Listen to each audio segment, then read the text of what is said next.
Welcome back to my YouTube channel. My name is Suhas Sagarkar. So today new topic, able to, unable to in English grammar. So listen. इथे तुम्हाला formula दिलाय. आता वाक्यात can आणि कुड हे model जरी वर्ब येतात तर मग त्यावेळेस एबल टू आणि अनएबल टू चा यूज कसा करायचा किंवा नॉट एबल टू चा यूज कसा करायचा हे आपल्याला बघायचं. आता बघा, आता आपल्याला नियम काय सांगतोय बघा. आता पहिलं वाक्य कार सब्जेक्ट घ्यायचा आपल्याला फॉर्म्युलानुसार सब्जेक्ट घेतला आपण आय. आता वाक्यात कॅन आलंय तर कॅन ज्यावेळेस येईल तर त्यावेळेस आपल्याला एम इज आर ह्यापैकी एक हेल्पिंग वर्ब बघायचंय. मग आयच्या पुढे काय येतंय, एम येतंय. आता फक्त वाक्यात कॅन आले तर कॅन मुळे आपण काय करायचंय, कॅन काढायचे आणि एबल टू वापरायचे. एबल टू आस्क क्वेश्चन जर एवढं त्याच्यामध्ये म्हणजे बघा आपण काय केलं, सब्जेक्ट घेतला कॅनच्या ठिकाणी एम इज आर याच्यापैकी आपल्याला एक तीन पैकी आपल्याला एक हेल्पिंग वर्ब बघायचंय. मग आयच्या पुढे एम येतंय, आय एम आणि कॅन काढायचं आणि आपण एबल टूचा वापर करायचा आहे. I am able to ask question. तर पहिलं सेंटेन्स आपलं कंप्लीट झालं. आता दुसरं वाक्य जर थोडंसं वेगळं आहे बघा. He can't come to the school. आता ज्यावेळेस निगेटिव्ह सेंटेन्स येईल, आता इथं एनटी लागले तर त्यावेळेस आपल्याला हा फॉर्म्युला यूज करायचा आहे. आता बघा इथे दिलंय आपण ही. आता कॅन पैकी एम इज आर पैकी आपल्याला हिच्या पुढे एक जण घ्यायचंय. मग आता ही तो जो आहे त्यासाठी आपण ही इज हे हेल्पिंग वर्ब वापरतो. परत आता इथं कांट आले तर आपण डायरेक्ट असं पण लिहू शकतो, he is enable to come to school. हे पहिलं सेंटेन्स झालं. आणि अनेक आपण दुसरं पण करू शकतो. दुसरं कसं करू शकतो, he is not able to come to school. समजतंय? असं दोन्हीच्या ह्याच्यामध्ये तुम्ही बघा आपण काय केलं, सब्जेक्ट घेतला ज्यावेळेस कॅन येतंय त्यावेळेस एम इज आर पैकी आपल्याला एक हेल्पिंग वर्ब बघायचंय. आणि त्याच्यानंतर आता इथं नॉट हा नकारात्मक शब्द आलाय तर त्यामुळे आपल्याला इथं अनएबल टूचा वापर करायचा. म्हणजे ज्यावेळेस कांट हा येईल तर त्यावेळेस आपल्याला काय करायचंय, अनएबल वापरायचंय. मग आपण दोन्ही पण सेंटेन्स मध्ये आपण उत्तर लिहू शकतो. हे पण लिहिलं तरी उत्तर बरोबर आहे, हे लिहिलं तरी उत्तर बरोबर आहे. तर ॲज युअर चॉईस तुम्हाला दोन्ही पैकी कुठलेही आन्सर तुम्ही लिहू शकता.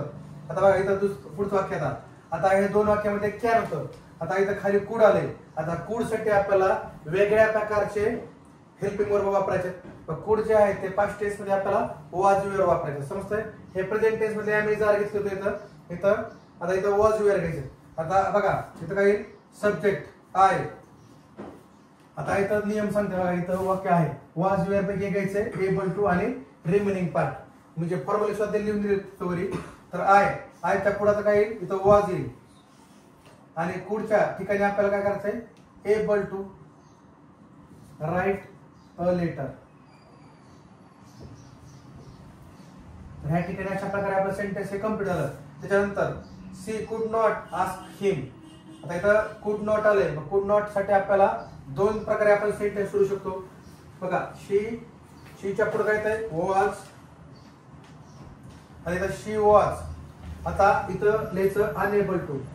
आता अनएबल टू का घेतलंय, कारण वाक्यामध्ये कुड नॉट आलंय किंवा कुडंट असे शब्द आले तर आपण काय केलंय, सी वॉज अनएबल टू. समजतंय? Unable to ask question, ask him अशा प्रकारचं सेंटेन्स असेल. She was unable. आता एक सोडून दाखवतो मला, पुढचे तुम्ही सांगायचे. हर गेस्ट कुड आलाय. आता इथं कुड साठी आपल्याला कोणतं हेल्पिंग वर्ब बघायचंय, वॉज किंवा वेअर. आता इथं हर गेस्ट इथं येस लागलाय. मग वॉज येईल का वेअर येईल, वेअर येईल. Were his guest were able to see her special gift. समजतं का? अशा प्रकारे वाक्य तुमचं कंप्लीट आहे. बघा हर गेस्ट इथं येस लागला म्हणून आपण काय केलं, हर गेस्ट आहे आणि क्वेश्चन मध्ये त्यामुळे आपण वेअर घेतलं आणि पुढच्या ठिकाणी आपल्याला यूज करायचं एबल टू आणि परत to see her special gift. हो ना? पुढचं वाक्य, he can satisfy the curiosity of young stars. He is able to satisfy the curiosity of young stars. Satisfy the curiosity of young stars. Right? Young star. हे वाक्य अगदी बरोबर आलेलं आहे. स्टार्स. ओके. परत पुन्हा we couldn't send the attachment like formatted documents and graphics. आता इथं काय You हा You was यू वॉज नाही ना, You were. You You were. were हा unable to. Unable हा right, unable to send the attachment send the attachment, to leave. हा send the attachment Like formatted documents. Like formatted Document documents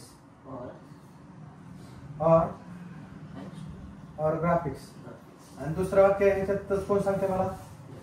you हा you are were you were wear.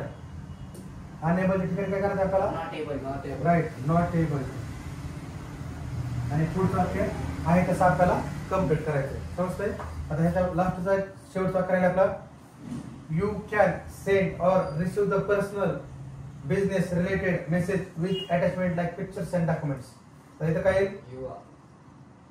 You are you are send or able able to send or receive personal and business send related or receive personal personal and business business related related message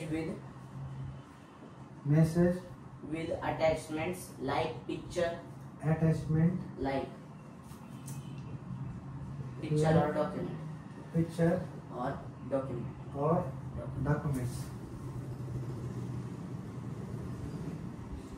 बघा, तर एकदम सोप्या प्रकारे आपला topic आज झाला able to आणि unable to.